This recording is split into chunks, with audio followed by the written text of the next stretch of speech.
In the halls of power in Addis Ababa, an old ghost has been resurrected. The message, carried on a wave of nationalist fervor, is deceptively simple. We need the sea. We have a natural right to Assab.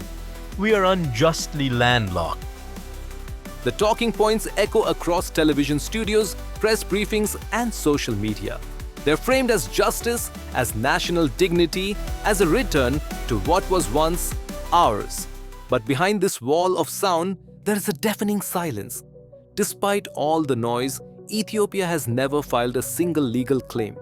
Not at the African Union, not at the United Nations, not at the International Court of Justice or the International Tribunal for the Law of the Sea. Why? If your claim is so just, so righteous, so undeniable, why have you never once made your case in the courts of the world? Because deep down, behind the slogans and the symbolism, Abiy Ahmed knows a truth he will never say aloud. The claim isn't built on law, treaties, or recognized history. It's a political tool, a rallying cry designed to distract from economic failure, ethnic division, and growing discontent at home. Today we're going to cut through the noise and expose the fallacy at the heart of Ethiopia's Red Sea dream. First, let's examine the narrative. It goes something like this. We lost the sea in 1993.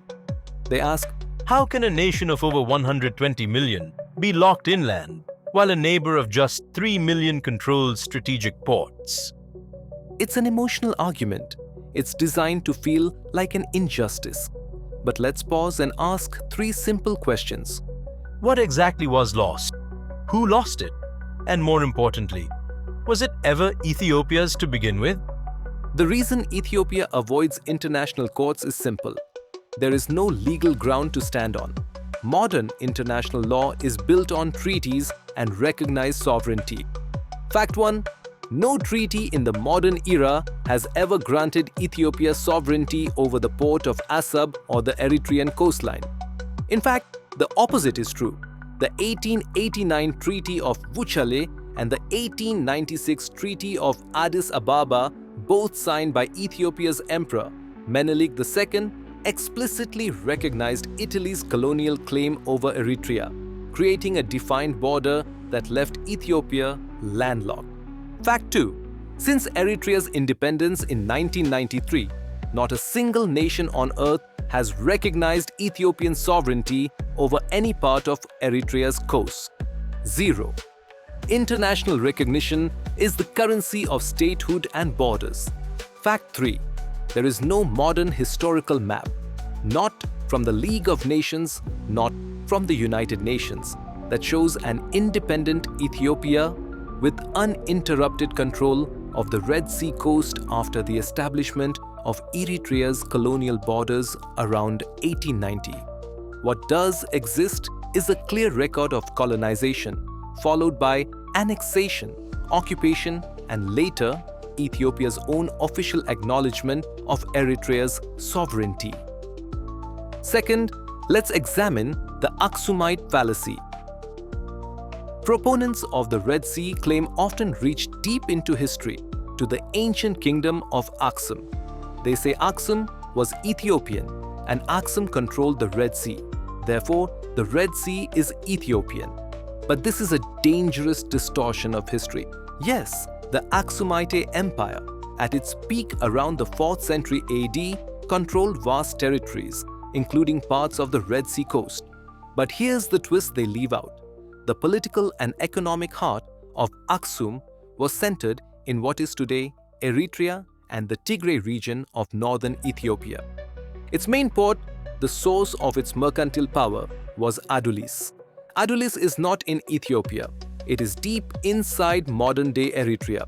Claiming the Red Sea based on Axum is like modern-day France claiming ownership of England, Germany, and Spain because they were all once part of the Roman Empire. It's projecting a modern nation-state onto an ancient, multi-ethnic empire to which both Eritreans and Ethiopians share a heritage.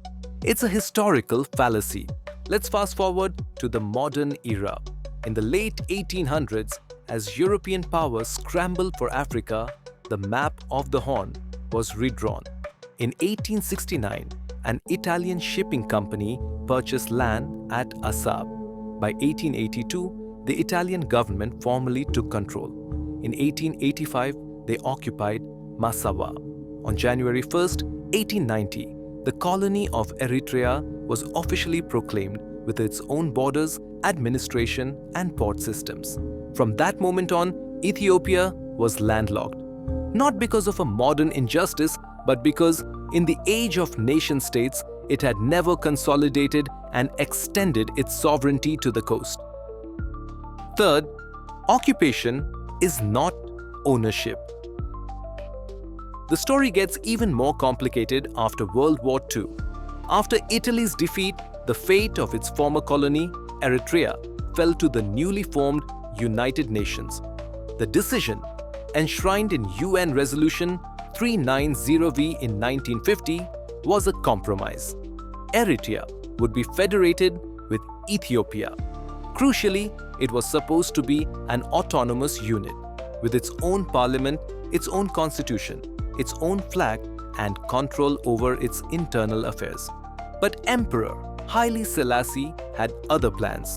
In 1962, he forcibly dissolved the federation, annexed Eritrea, and declared it Ethiopia's 14th province. Let's be perfectly clear, this was not legal ownership. This was a unilateral, illegal annexation that violated a United Nations resolution. It sparked a brutal 30-year war of liberation.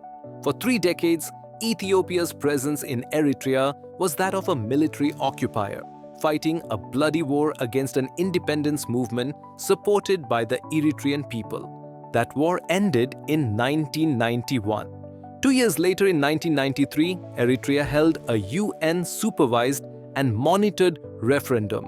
The result was overwhelming. Over 99.8% of Eritreans voted for independence. And who was one of the very first to officially recognize the result? The government of Ethiopia itself, led by Meles Zenawi. From that moment, legally and officially, the Red Sea was no longer accessible to Ethiopia by sovereign right. It became a matter of international negotiation and diplomacy between 2 separate nations. Fourth, let's examine the real needs and the false solutions. So why is this dangerous narrative being pushed now? Because of realpolitik. Ethiopia has a genuine, legitimate need for sea access. It's the second most populous nation in Africa. Its economy is struggling and it needs reliable, cost-effective ports to import and export goods. Currently, over 95% of its maritime trade goes through the port of Djibouti. This dependency comes at a huge cost. By some estimates, Ethiopia pays over $1.5 billion in port fees every single year. But the need is not the same as a legal right of ownership. Countries all over the world thrive without owning a coastline. Switzerland uses ports in Germany, Italy, and the Netherlands. Austria uses ports in Italy and Slovenia. Rwanda ships its goods through Kenya and Tanzania. They do it through diplomacy, investment, and long-term commercial agreements. They respect the sovereignty of their neighbors. They don't threaten them or rewrite history to justify expansionism.